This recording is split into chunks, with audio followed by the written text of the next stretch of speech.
Hello and welcome to Songs for the Struggling Artist, the blogcast. This is episode 468. My name is Emily Rainbow Davis. Thank you and welcome. I'm glad you're here. And we passed a big old number threshold a few days ago. 25,000. Woo woo. And then some mysterious, sweet, funny person. I don't know. I put up a thing on Facebook to say, hey, if you want to boost, get me to 25,000, go for it. And, mostly it just kind of inched one download, 2 streams, blah, blah, blah. And then after I passed the 25,000 threshold, I looked at my stats the next day or something, and I had 395 plays the day before, or whenever. I had gone well past 25,000 into 25,411, which is what happened here? Someone was very cagey, I think. I don't know. Anyway, it was a good time. It's fun. So I'm going to get to, the next big number a lot faster if people keep doing that. And I thank you for it. It, doesn't translate to money or anything, but it feels nice to have big numbers. Anyway, welcome. If this is your first time here, you are joining many other people, apparently, which is very nice. Today's blog is about postcards and mail and a mailing list and how we market things. It's kind of a little hodgepodge of everything, all connected to sending postcards, which is what this piece is called. If this is your first time here, number one, welcome. And number two, the way this works is I'm going to say a couple more things, probably not many, and then I'm going to read you the blog, and then I'm going to play you a song connected to the blog. And that is how it goes. There's really not much to say about this one in way of introduction. I think it's all pretty clear from the post, but I'll come back when it's over if I discover something that I should have explained before. So here it is. It's called Sending Postcards. Many years ago, when I first started a band, I was instructed by many people in the know that the most important thing to do when we played shows was to sign people up for our mailing list. I took this very seriously and hand-stitched and painted a little booklet where people dutifully wrote down their addresses with a pen on a ribbon attached to it. We made cardstock postcards at Kinko's and sent them out before our shows at places like the Sidewalk Cafe, the C Note, and one time, the Bitter End. I wonder where that mailing list ended up. When we started the theater company, this importance of the mailing list carried over. We gathered mailing addresses in an Excel doc, eventually, after rounding them up at shows, and began to collect emails as well. The email list was cheaper, but in the early days, also labor-intensive. We had to send them in batches because many of the email programs wouldn't accept any emails sent to over 50 people. Eventually, we moved to an email service way later than you'd think. We still made postcards, printed this time, aesthetics were important, and sent them when we put on a show. We still do this. I'm in the middle of doing it now. That's why I'm thinking about it. The fact is, I have a long relationship with this mailing list. Because we mostly send postcards, they don't come back to us when they don't make their target address. Surely, many of these people have moved in the last 24 years, but in a strange act of devotion, I steadfastly stick their labels on the cards and hopefully affix the stamp. It strikes me today that it is a small act of faith and hope to send these little cards out into the world, knowing how few are likely to reach their targets. It's also such a document of our history. I don't know who everyone is. Some of them could be contacts from my collaborators from the past, or actors who we felt connected to, or writers who submitted to our Myth Festival back when we did that. A lot of them are heads of art organizations, journalists, muckety-mucks of many varieties.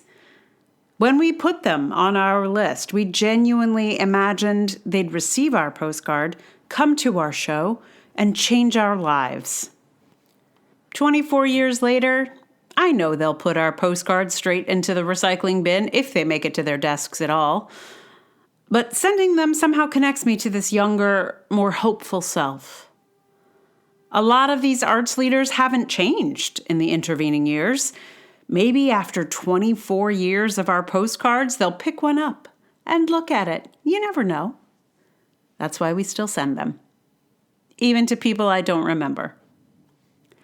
But I do know a lot of the names on this list, even if I don't remember the faces that they're connected to. And it is a funny ritual to spend time with their names like this. Every time I go through this process, I think I will write little notes to all the people I know, send love or warm greetings to my family or friends or former colleagues. I begin very hopeful as I set up the mail merge to turn the Excel document into labels. I still think I'm going to do it this time as I get into the label document, repairing formatting issues or typos I catch. Or maybe I'll just put little stickers, I think, as I wrestle with misaligned printer mistakes and cut edges that have bled to another label. By the time I get to sticking the labels on, days have passed. And I know I will just send them as is, as I am now a one-woman factory sticking on labels and postcard stamps. But I am also not a factory. I am thinking about each of these people as I stick their name and address on a postcard. I think, oh, are they still there? And what is that person up to? I've also been at this long enough that sometimes I also think, are they still alive? And I'll do a little check to make sure. Sometimes they're not. It is a weirdly intimate exercise. I do not have this same relationship with our email list. I do not have something to peel from a page for every email I send. This is not to say I don't have an emotional connection to the email list. I absolutely do. It's just that I mostly only feel it when someone unsubscribes. When it's someone I don't know, it's not a big deal. But when it's someone I know, or worse, someone I've worked with and would have thought to work with again, those tend to sting. Why, I think? Could they really not deal with the maybe 10 emails we send every year? I guess not. And I guess I won't be working with those people again after all. But I don't bear any ill will to the 127 people who have unsubscribed from our emailing list. I'm sure they were kidnapped, held in a basement, and electrocuted every time they received an email from a small indie theater company. Of course they should unsubscribe. I don't want them to be tortured because of my emails. By all means, unsubscribe. Free yourselves. Aside from the unsubscribers, the email list is mostly a numbers game. We see it go up and down, and we can search it and find someone or sometimes check the bounce backs to see if the system kicked someone off just because they had a full mailbox one time. The email list doesn't cost us anything because we're a nonprofit with a small list, but it also doesn't tend to yield a lot of results. These emails disappear into people's overburdened inboxes. Our emails are junk to most people, no matter how much time I spend crafting them. Our emails are as insignificant as a sale notification from Walmart.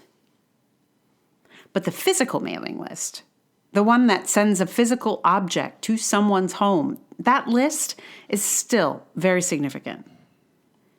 If the postcard makes it to its destination, the recipient has some kind of contact with it, even if they don't really look at it. It's not like an email that they can ignore and never open. It is an object that we've sent them, and honestly, maybe it's weird to say, but it's been sent with a kind of artistic love and attention. I make contact with every single one. I know that after 24 years of being a company, people expect us to have grown, to have interns for this sort of thing or something. But this operation is as handcrafted as it ever was. Our postcards are sent with hope and faith. It's a lot of work, but I think it's worth it.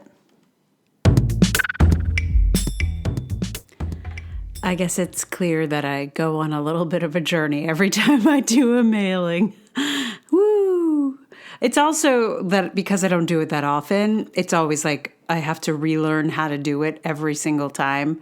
Like I have to like remember how to do a mail merge and like figure out how to do those labels and like the whole thing. It's just like there's so many things that function like that in this kind of irregularity of doing things. You have to, also the software changes or your printer changes or whatever. Anyway, if you would like a postcard, I will send one to you. I'll put a link in the show notes for how to get on our mailing list, and I would love to send you a postcard. So what song do I have for you? Well, not as many songs about postcards as I would have thought. There are a couple. I found a few. There's a kind of a sweet one that Mark Knopfler does about postcards from Paraguay, which I definitely considered. And so I looked also for songs like about mailing or mailing list or mail or, And the main one that really popped out at me was Mail Myself to You, which is a Woody Guthrie song. And it is very sweetly a song he wrote for his kids. Oh, so sweet. There isn't, that I could find, a recording of him singing the song. And there's a lot of variety in terms of the melody and how it goes. I think this may be a scenario where we had only the lyrics and then others kind of guessed at the melody. I don't know that, but I couldn't find any further information. So I learned this song from Pete Seeger's recording, but there's also a great recording by John McCutcheon. It's got, it has like, I think it's like a hammer dulcimer or something in it, so it's much artier. But yes, the Pete Seeger one is very straightforward, and that is what I modeled my learning of it on. Also, Pete Seeger, great, right? So you're going to hear that in just a minute. Meanwhile, thank you so much for listening. If you like this podcast, please tell someone about it. Like, review, subscribe, give it 5 stars in any old app that you're in. Apple is, particularly helpful, I'm told, but like really anywhere, 5 stars anywhere are good stars. And you could just, sneak into other people's podcast apps and give the podcast 5 stars, really confuse their podcast algorithms. Actually, I don't think podcasts have algorithms, to be honest. So I don't think you're going to mess up their like recommendations, because my podcast app recommends stuff to me all the time where I'm like, really? You think I want to listen to that? You don't know me at all, podcast algorithm. Anyway, Gorilla 5 stars would really please me. But, you got to be quiet about it. You can't be like publicizing such things. But, you can tell me in secret that you have been Gorilla 5-starring me. That would really make me giggle. Anyway, that's one thing you can do. You could also support this podcast with money, which is amazing. Patreon.com/Emily R. Davis is the hotspot, but there's also Ko-fi, there's PayPal.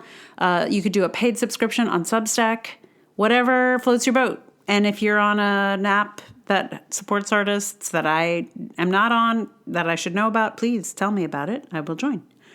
But mostly, it's your ears and your attention and your being here with me that is the best. So I thank you. If you need links for any of those places, they are all in the show notes. And that, my friends, is it. I shall here now give you Mail Myself to You.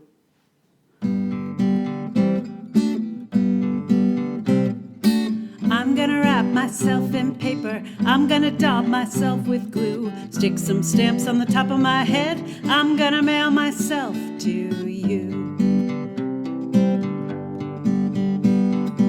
I'm gonna tie me up with red string. I'm gonna tie blue ribbons too. I'm gonna climb up in my mailbox. I'm gonna mail myself to you. When you find me in your mailbox, cut the string and let me out. Wash the glue off of my fingers. Stick some bubble gum in my mouth. I'm gonna wrap myself in paper. I'm gonna daub myself with glue. Stick some stamps on the top of my head. I'm gonna mail myself to you. Take me out of my wrapping paper. Wash the stamps all off of my head. Pour me full of some ice cream soda. Tuck me into a nice warm bed. I'm gonna wrap myself in paper. I'm gonna daub myself with glue. Stick some stamps on the top of my head. I'm gonna mail myself to you. I'm gonna mail myself to you. I'm gonna mail myself to you.